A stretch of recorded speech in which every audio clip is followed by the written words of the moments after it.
बेळगाव शहरात रस्त्यावरील अनधिकृत फलक आणि इंग्रजी बोर्ड्सवर आता महानगरपालिकेची नजर केंद्रित झाली आहे। महानगरपालिकेच्या अतिक्रमण विरोधी पथकाने शहरातील अनेक भागांमध्ये धडक मोहीम सुरू केली आहे। या मोहिमेत मुख्यतः अंग्रेजी भाषा लिहिलेले बोर्ड्स, अनधिकृत जाहिरात फलक तसेच रस्त्यावर लावलेले पार्किंग स्टँड हटवले जात आहेत। अधिकाऱ्यांनी या बोर्ड्सवर रंग लावून ते पुसून टाकले आहेत। नियमांचे उल्लंघन करणाऱ्यांवर कठोर कारवाई करण्याचे संकेत दिले जात आहेत। महानगरपालिकेचा उद्देश आहे की शहरात शिस्त प्रस्थापित करणे आणि सार्वजनिक रस्ते मोकळे ठेवणे। शहरातील नागरिकांनी देखील या मोहिमेला सहकार्य करण्याचे आवाहन प्रशासनाने केले आहे।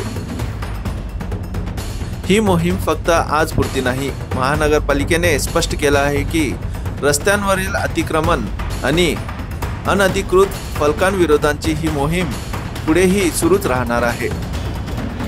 अशा आणखीन अपडेटसाठी फॉलो करा व्हॉइस ऑफ वेणुग्रामला।